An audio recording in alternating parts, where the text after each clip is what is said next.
Hello, welcome to magnetic study creating the ways of cracking competitive exams. तो next lecture है physics का जिसमें हम साउंड पढ़ रहे हैं। तो साउंड का लास्ट लेक्चर होगा आज, दैट इज़ लेक्चर नंबर 3। तो इस लेक्चर में हम देखेंगे, अभी तक हमने जितनी भी प्रॉपर्टीज़ पढ़ी हैं, साउंड क्या होता है, प्रॉपर्टीज़ पढ़ी हैं। अब हमारे पास एक ऐसी प्रॉपर्टी बची है जो मोस्ट इंपॉर्टेंट है। वो क्या चीज़ है? Speed of sound.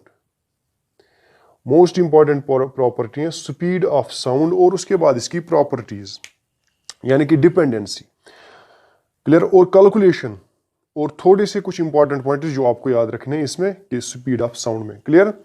तो सबसे पहले देखते हैं स्पीड ऑफ साउंड क्या चीज़ है। स्पीड ऑफ साउंड तो याद रखिए आप, डिस्टेंस, तो एक्चुअल में होता है डिस्टेंस, क्या चीज़? Distance covered by sound, distance covered by sound per unit time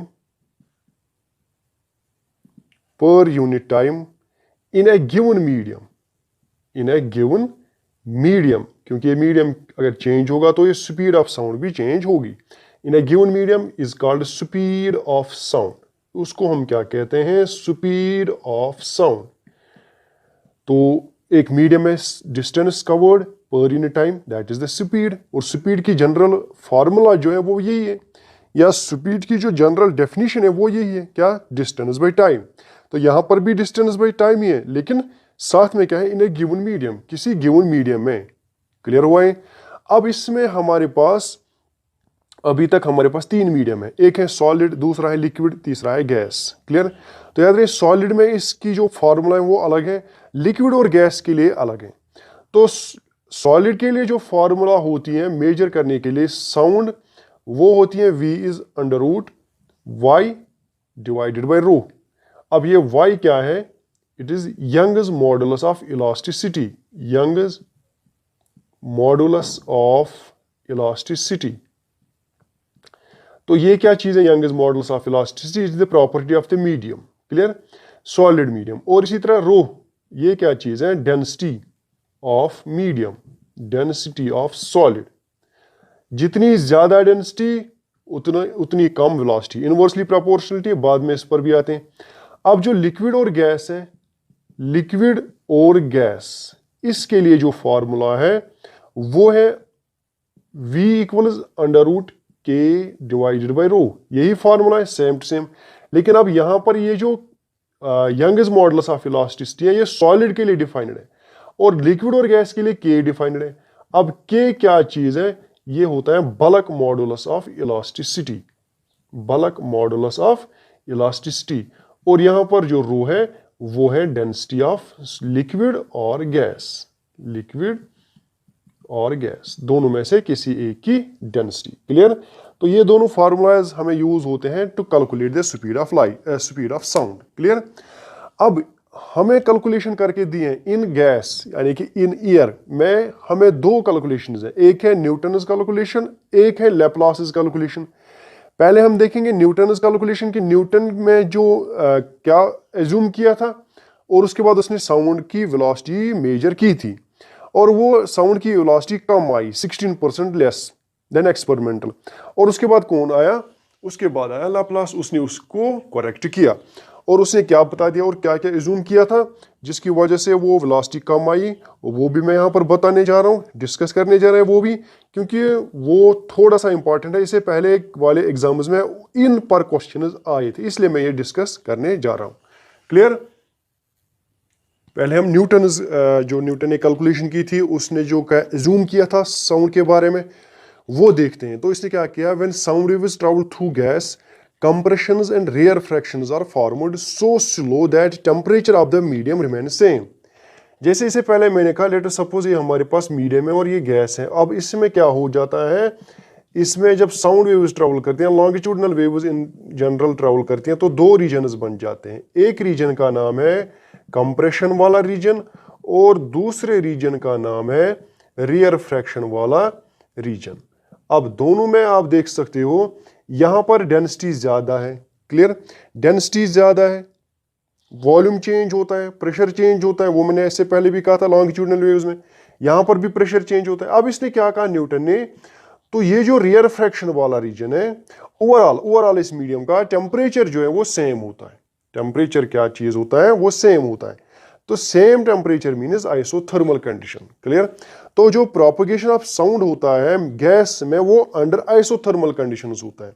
isothermal का मतलब है प्रोपगेशन जब होता है तो टेम्परेचर में कोई चेंज नहीं आती है, टेम्परेचर में कोई चेंज नहीं आती है थ्रू आउट द मीडियम। अब इसने क्या कहा, और जब रीजन ऑफ कंप्रेशन जो होता है, यानी कि ये वाला रीजन, इस रीजन में क्या होता है, इस रीजन में हीट प्रोड्यूस होती है, यानी कि ये वाला रीजन जो होता है, इस रीजन में हीट प्रोड्यूस होती है। और वो हीट कहाँ जाती है, वो सराउंडिंग्स में जाती है, यानी कि इस सराउंडिंग्स में जाती है और उसके बाद मिक्स हो जाती है। अब आपको कि टेम्परेचर तो बढ़ गया, लेकिन दूसरा पॉइंट भी समझ लीजिए। और ये जो रीजन है, इस रीजन को हम क्या कहते हैं, रेयरफेक्शन वाला रीजन। रेयरफेक्शन वाले रीजन में कूलिंग होती है, और अब यहां हीट चाहिए तो वो हीट कहां से आती है, वो सराउंडिंग से आती है। तो जितनी अमाउंट ऑफ हीट यहां लॉस हुई, उतनी ही अमाउंट ऑफ हीट यहां पे गेन हुई। तो नेट अमाउंट ऑफ हीट क्या है, zero. Net amount of heat zero. अगर net amount of heat zero है तो इसका मतलब है isothermal, temperature of medium remain same. तो टेम्परेचर ना बढ़ेगा ना घटेगा। तो इसलिए ये चीज न्यूटन ने बता दिया था।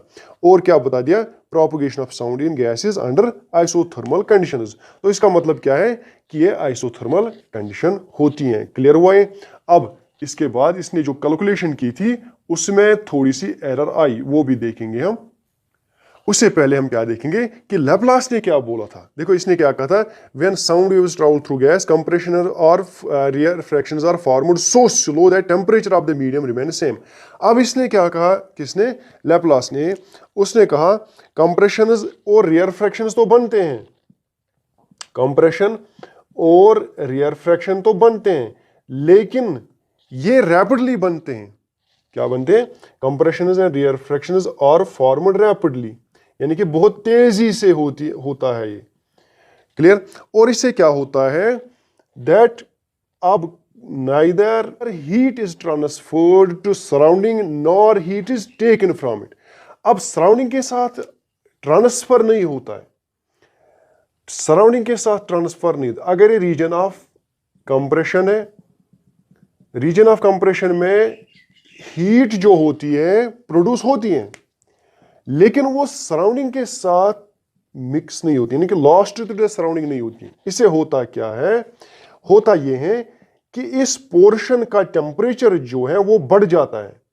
और रेयरफेक्शन वाला जो रीजन है, इसमें क्या होता है, यहां से यहां पर भी हीट जो है वो सराउंडिंग से नहीं ली आती है, बल्कि क्या होता है कि इस रीजन का टेम्परेचर लॉस डिक्रीज हो जाता है, रिड्यूस हो जाता है। तो इसका ये मतलब है, जब कोई सिस्टम आपके पास होगा जो neither it can lost heat nor it can gain heat from the surrounding, that is called adiabatic. क्या कहते हैं उसको, एडियाबैटिक सिस्टम। और यहां पर यही चीज होता है, propagation of sound in gas takes place under adiabatic conditions. तो यहां पर क्या था, आइसोथर्मल। आइसोथर्मल मैंने कहा था टेम्परेचर तो कांस्टेंट रहता है थ्रू आउट द मीडियम, लेकिन होता क्या था, टेम्परेचर एक्सचेंज होता था, सराउंडिंग के साथ टेम्परेचर एक्सचेंज होता था। यहां पर टेम्परेचर एक्सचेंज नहीं होता है, लेकिन होता क्या है कि हीट इंक्रीज होती है फिर डिक्रीज होती है, फिर इंक्रीज होती है फिर डिक्रीज होती है। और उससे होता क्या है कि यहाँ का टेम्परेचर बढ़ जाता है, यहाँ का टेम्परेचर कम हो जाता है, घट जाता है, फिर टेम्परेचर बढ़ जाता है, फिर टेम्परेचर घट जाता है। तो इस तरह से आगे बढ़ती है क्या चीज, साउंड वेव। क्लियर हुआ है। तो लैपलास ने करेक्शन दिया था, और इसी का करेक्शन जो है, यानी कि इसी की जो स्पीड है वही परफेक्ट स्पीड है। अब और इसमें देखेंगे हम कि इसने जो स्पीड कैलकुलेट की थी वो कितनी थी, और इसने कितनी स्पीड कैलकुलेट की थी। क्लियर।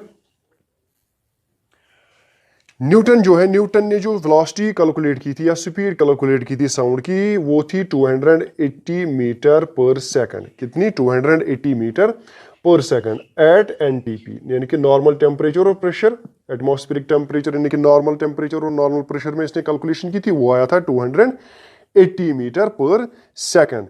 अब इसमें नॉर्मल टेम्परेचर कितना होता है, 0 डिग्री सेल्सियस। क्लियर। और प्रेशर कितना होता है, प्रेशर होता है एटमॉस्फेरिक प्रेशर। क्या चीज, एटमॉस्फेरिक प्रेशर। और ये जो स्पीड थी ये 16% कम थी, 16% कम थी। किससे कम थी? जो एक्सपेरिमेंटली हमने कैलकुलेट किया था, एक्सपेरिमेंटल वैल्यू से 16% कम थी। और इसके बाद इसने क्या किया था लैप्लास ने, इसने तो जो मैंने अभी आपको बता दिया कि इसने कहा था कि ये जो प्रोपगेशन ऑफ साउंड है ये क्या होता है अंडर एडियाबैटिक कंडीशंस। तो इसने कैलकुलेशन की थी, वेलोसिटी की थी, वो है 331.2 मीटर पर सेकंड। ये इसकी कैलकुलेशन के हिसाब से वेलोसिटी ऑफ साउंड थी।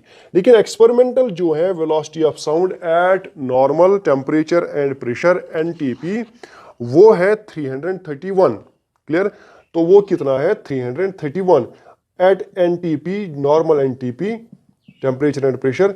जो एक्सपेरिमेंटली जो हमारा स्पीड ऑफ साउंड है वो है 331, या कुछ बुक्स लिखते हैं 332, तो आप याद रखिए ये 331 ही होती है। क्लियर? तो ये तो एक्सपेरिमेंटल से काफी मैच हो रहा है, इसलिए जो लैप्लास जो है उसने करेक्ट कैलकुलेशन दी थी किसकी? स्पीड ऑफ साउंड की। क्लियर? तो इसमें एक और चीज याद रखिए आप कि 331 है, अगर आपको कोई कहेगा कि विद इंक्रीज, वो तो हम आगे देखेंगे, टेम्परेचर इंक्रीज होने से वेलोसिटी भी इंक्रीज होती है, और एक फार्मूला मैं बताऊंगा किसी भी टेम्परेचर पर आप इसको कैलकुलेट कर सकते हो। अब जो हम यहां पर देखने जा रहे हैं वो है फैक्टर्स। क्या चीज है? फैक्टर्स। किन के factor? Factors affecting velocity of sound. Most important part है इसका फैक्टर्स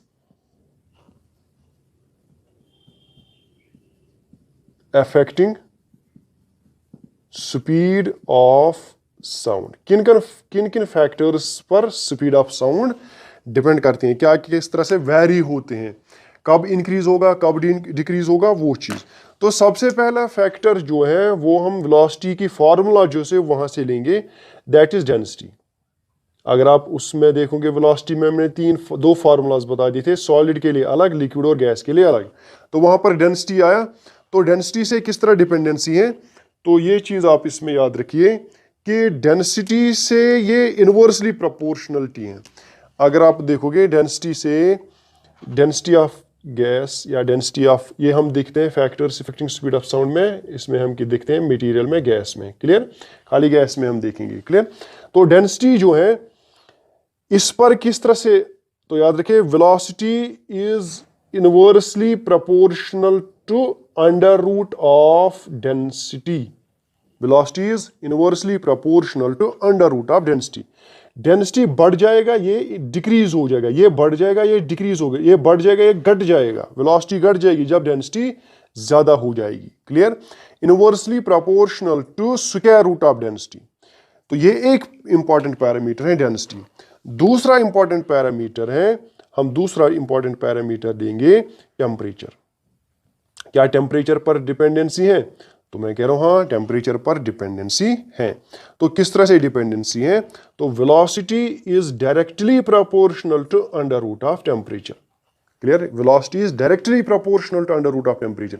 जितना टेम्परेचर बढ़ जाएगा उतनी वेलोसिटी भी बढ़ जाएगी, लेकिन ये अंडर रूट से।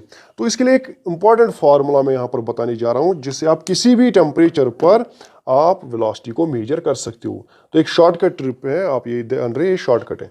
तो याद रखिए 331 वेलोसिटी इक्वल्स 331 प्लस, अब ऐड करना पड़ेगा 0.6 मल्टीपल टी। अब टी क्या है? Any temperature.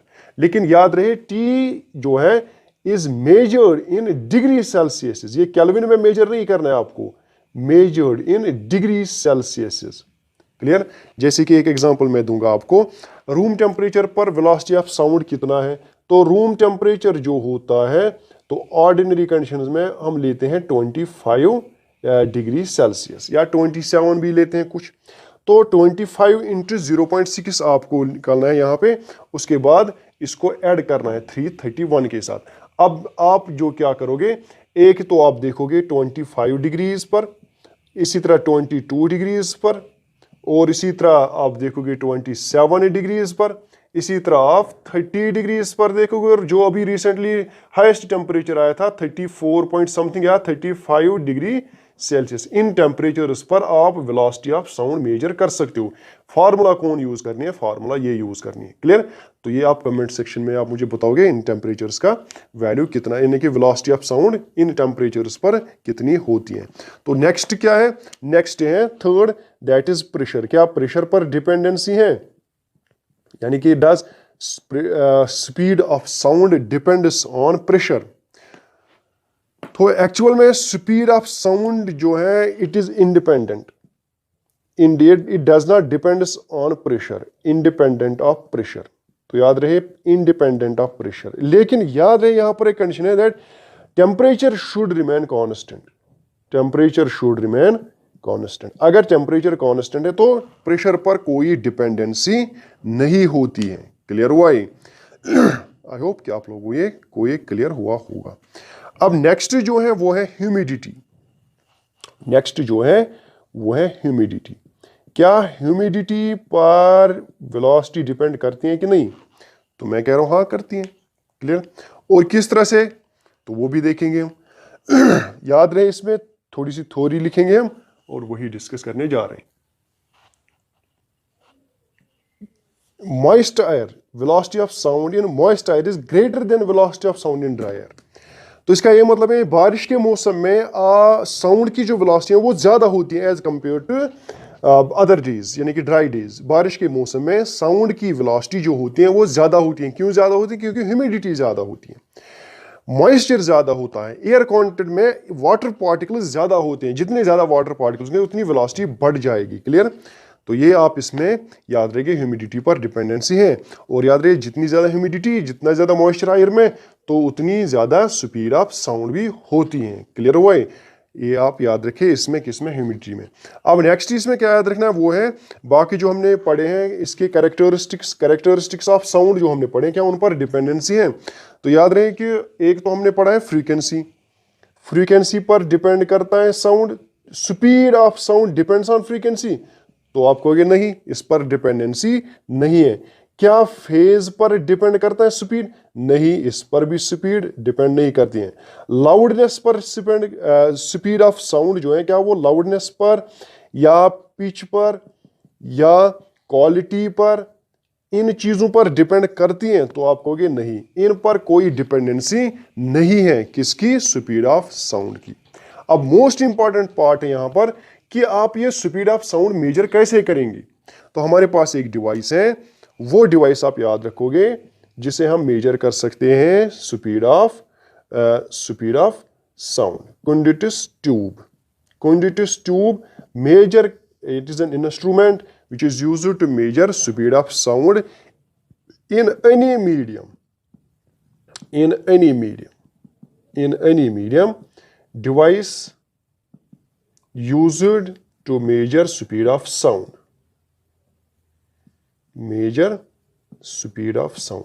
तो याद रहे ये हमारे पास एक इंस्ट्रूमेंट है जिससे हम स्पीड ऑफ साउंड मेजर कर सकते हैं। क्लियर? जाते जाते आप लोग ये दो पॉइंट्स भी याद रखिए, एक होता है सुपरसोनिक और दूसरा होता है सोनिक बूम। अब दोनों में क्या डिफरेंस है? सुपरसोनिक किसको कहेंगे हम, सोनिक बूम किसको कहेंगे? तो अगर स्पीड ऑफ ऑब्जेक्ट, एक ऑब्जेक्ट है, ये हमारे पास एक ऑब्जेक्ट है और इसकी स्पीड जो है, इसकी जो स्पीड है, वेलोसिटी ऑफ ऑब्जेक्ट वो ज्यादा है as compare to speed of sound, then इसकी जो स्पीड, जिस स्पीड से जा रहा है उसको हम क्या कहते हैं? Supersonic speed. क्या कहते हैं? Supersonic. If speed of object is greater than speed of sound, speed of sound से ज्यादा है, it is said to be travelling at supersonic speed. For example जो बुलेट होती हैं, गोली जो होती है, वो सुपरसोनिक स्पीड से ही जाती हैं। या जेट एयरक्राफ्ट जो होते हैं उनकी जो स्पीड होती है वो स्पीड ऑफ साउंड से ज्यादा होती है, तो दैट इज सुपरसोनिक। क्लियर? और नेक्स्ट है सोनिक बूम। क्या चीज? Sonic boom. अब क्या चीज है? अगर ये जो सोरस ही मूव कर रहा है, ये सोरस ही ये मूव कर रहा है। क्लियर? यहां पर मैंने कहा था speed of object is greater than speed of object, इसकी ज्यादा स्पीड। When a sound producing source moves with speed higher than sound, ये यही है। When an sound producing source moves with speed higher than sound, it produces shock waves. अब ये जो supersonic है ये शॉक वेव्स भी प्रोड्यूस करता है, शॉक वेव्स भी प्रोड्यूस करता है, और these shock waves carry large amount of energy, ये बहुत ज्यादा एनर्जी होती है इनके पास। और एयर प्रेशर वेरिएशन जो इनके साथ एसोसिएट होता है, इनके साथ साथ होता है, और उसे होता है क्या है, उसकी वजह से एक साउंड प्रोड्यूस होता है जो शार्प और लाउड साउंड होगा, और उस शार्प और लाउड साउंड को हम कहते हैं सोनिक बूम। क्या कहते हैं? Sonic boom. क्लियर? तो ये दो चीजें भी इसमें आपको याद रखनी है, खाली डेफिनेशन याद रखोगे तो इस पर आपको क्वेश्चंस डायरेक्टली आएंगे इसी बेस से। अब यहाँ पर जो हमारा नेक्स्ट लेक्चर होगा उसमें हम देखेंगे नेक्स्ट कोई टॉपिक, और साथ साथ में आपको इस स्पीड जो साउंड है इसके जो क्वेश्चंस हैं वो हम किस पर डिस्कस करने जाएंगे, वो हम डिस्कस करने जाएंगे टेलीग्राम चैनल पर। क्लियर? तो फिलहाल के लिए हैव ए नाइस डे।